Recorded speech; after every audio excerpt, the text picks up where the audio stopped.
Photoshop just came out with a magic tool. It's an AI tool, meaning it's using artificial intelligence and the cloud in order to sort of figure out what the subject is of your photo.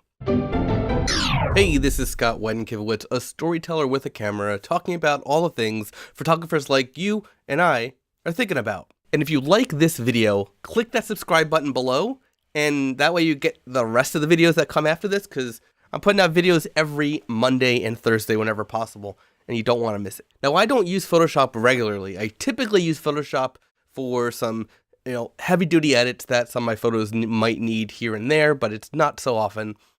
Focus stacking, for example, I do inside of Photoshop right now, because Lightroom and Auto and Photo Raw do not do that yet. I also use Photoshop for all of my sort of video thumbnails for YouTube and for other social media type things. So they just came out with the feature that allows you to select your subject easily, really with just one click. So let's go to the computer, let's go to the screen so you can see. I'm going to show you a variety of different subjects that where it kind of falls short, where it works well, and so on. So let's dive to the computer.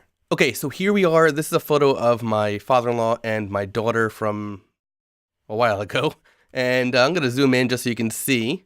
Yeah, it's not a great photo, but I want you to get you an idea of, you can see all the flower, the cherry blossom tree going on, and there's two of them here. So if I just zoom in and so you can see this closely, and I go to select and subject, the AI is actually going to start working and figuring out what the subject is. Now, it is going to, you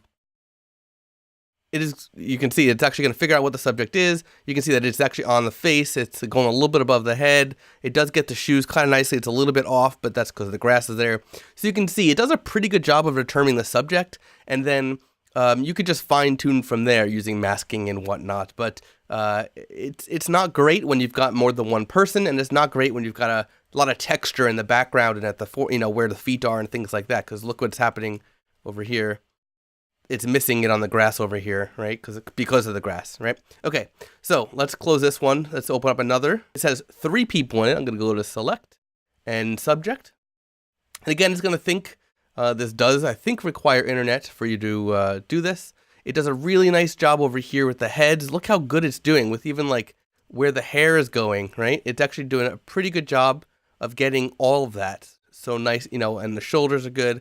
Where it gets tricky are where heads are too close to each other.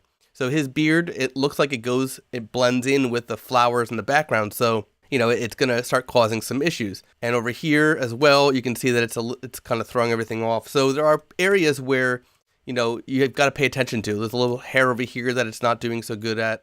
It's getting this little circle over here. So there's areas that could be improved, but for the most part, it does a nice job. So watch what happens if I do this. If I, invert the layer, invert the mask that is, and delete, look, it did a really nice job for the most part. It's not perfect, but you could always fine tune that further in Photoshop, of course. This one, so this is of my daughter from, not too long ago. And if I do select and subject, watch what it does here. Now, she is the subject. She is holding something, but as you can see, it got her all the way over here, which is good. It missed her hand, and it missed the edge of the heart. So you'd have to go in and fine tune that just to get that extra little bit, which is not that big of a deal. Here's one from a video that I think already came out, or no, it's coming out eventually. This is the video I'm working on. And I'm just pretending I'm sleeping here. But what I want to show you here is watch what happens if I do, select the subject. Again, it's select subject. That's all you have to do. Basically, it's click and drag.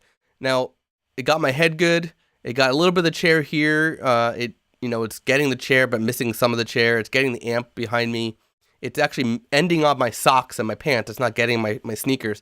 But otherwise, it did a pretty good job. So again, when there's something it's a clear separation between the subject and the background, it does a really good job. But when there's a little bit of texture overlap, that's where it gets a little bit confusing. All right, I want to show you one more, and this one should do very well. Now, this is a video that I just did, and so this is actually a screenshot from a video, and I'm going to do select and subject, and it should do a pretty good job. It's probably going to miss my shirt because it's black on black. Oh, look, it got it.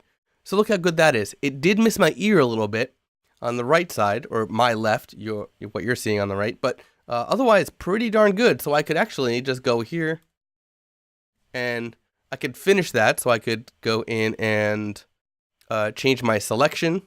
Oh, it did get my ear. Never mind. From a distance, it looked like it didn't, but it did. It did miss a little bit over here.